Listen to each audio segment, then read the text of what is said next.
আসসালামু আলাইকুম।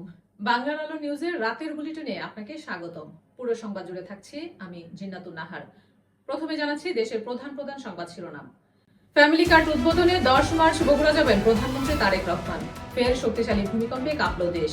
শিক্ষকদের উদ্দেশ্যে কড়া হুঁশিয়ারি শিক্ষামন্ত্রী মিলনের। নিষিদ্ধ আওয়ামী লীগের কার্যালয় খোলায় জামায়াতের গভীর উদ্বেগ প্রকাশ। নির্বাচনের ফলাফল পরিবর্তনের অভিযোগে আদালতের শরণাপন্ন হবে জামায়াত। অর্থনীতিতে গতি ফেরাতে নতুন গভর্নরের 11 পরিকল্পনা। জেদ্দায় পররাষ্ট্রমন্ত্রীর সঙ্গে বিভিন্ন দেশের প্রতিনিধিদের বৈঠক। সীমান্ত বিরোধ থেকেই যুদ্ধে পাকিস্তান আফগানিস্তান। চ্যাম্পিয়ন্স লিগের নকআউট পর্বে ড্র আজ। দেশ জুড়ে বাড়ছে তাপমাত্রার পারদ। 1 মার্চ থেকে দেশের বিভিন্ন এলাকায় হতে পারে স্বস্তির বৃষ্টি, জানালো আবহাওয়া অফিস।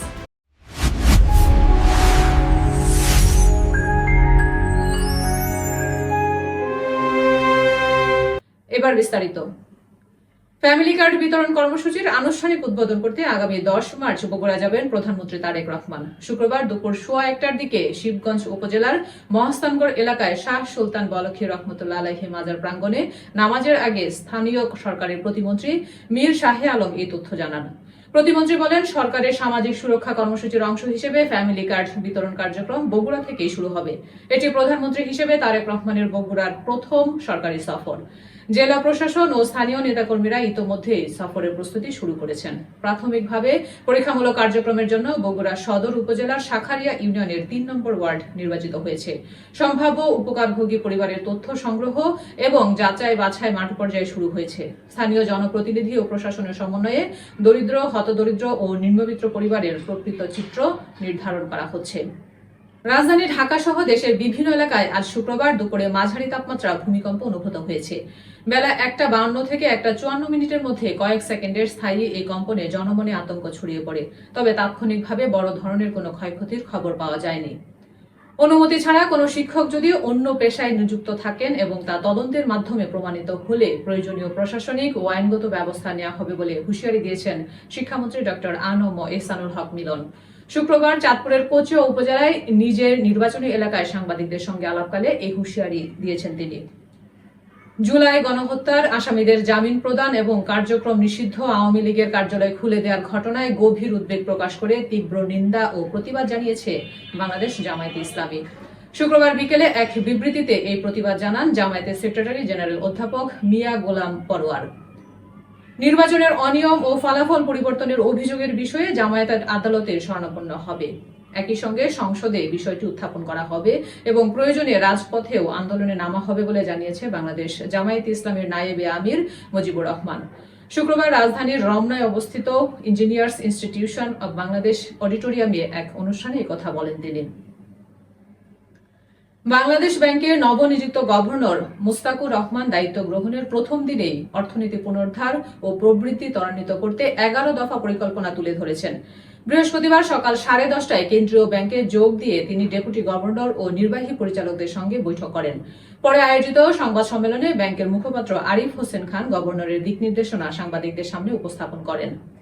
সৌদি আরবের জেদ্দায় অনুষ্ঠিত ওআইসির ফিলিস্তিন বিষয়ক নির্বাহী সভার ফাঁকে বাংলাদেশের পররাষ্ট্রমন্ত্রী ডক্টর খলিলুর রহমান বিভিন্ন দেশের প্রতিনিধিদের সঙ্গে দ্বিপাক্ষিক বৈঠক করেছেন। পাকিস্তানের উপপ্রধানমন্ত্রী ও পররাষ্ট্রমন্ত্রী মোহাম্মদ ইসহাক দার, সৌদি আরবের উপপররাষ্ট্রমন্ত্রী ওয়ালিদ এল খারিজি, তুরস্কের উপপররাষ্ট্রমন্ত্রী মুসা কুলাকলিয়াকা, ফিলিস্তিনের পররাষ্ট্রমন্ত্রী ভারসেন ওহানসেন ভার্তান আগাভেকিয়ান এবং গাম্বিয়ার পররাষ্ট্রমন্ত্রী সেরিং মাদো এনজির সঙ্গে বৈঠক করেন পররাষ্ট্রমন্ত্রী।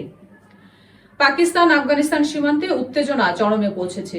সীমান্তে তীব্র সংঘর্ষের জেরে উভয় দেশের পাল্টাপাল্টি হামলা ও ব্যাপক হতাহতের দাবি করছে। পাকিস্তান নিয়ে আন্তর্জাতিক মহলেও উদ্বেগ বাড়ছে। শুক্রবার ভোরে পাকিস্তান জানায়, অপারেশন গাজাব লিল হক নামে আফগানিস্তানের ভেতরে বড় পরিসরের সামরিক অভিযান শুরু করেছে তারা। পাকিস্তানের তথ্যমন্ত্রী আতাউল্লাহ তারার এক্সে দেওয়া পোস্টে দাবি করেন, কাবুল, কান্দাহার ও পাকতিয়া প্রদেশের তালেবান সামরিক স্থাপনা লক্ষ্য করে বিমান ও স্থল হামলা চালানো হয়েছে। ইউরোপীয় ফুটবলের শ্রেষ্ঠত্বের লড়াই উয়েফা চ্যাম্পিয়ন্স লিগ এখন নকআউটের পর্বে রোমাঞ্চকর মোড়ে। আজ শুক্রবার সুইজারল্যান্ডের নিয়নে উয়েফা সদর দপ্তরে অনুষ্ঠিত হতে যাচ্ছে শেষ 16 ড্র। এই ড্রয়ের মাধ্যমে নির্ধারিত হবে আর্সেনাল, লিভারপুল, চেলসি এবং টটেনহামের মতো জায়ান্টদের পরবর্তী প্রতিপক্ষ এবং ফাইনালের সম্ভাব্য পথ।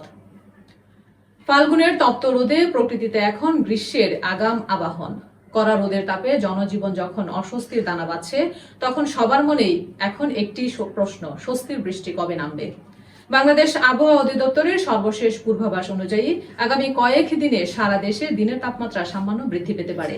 তবে দীর্ঘ অপেক্ষার পর 1 মার্চ থেকে 3রা মার্চ পর্যন্ত সিলেট বিভাগের 2-1 জায়গায় অস্থায়ীভাবে বৃষ্টি বা বজ্রসহ বৃষ্টির সম্ভাবনা রয়েছে।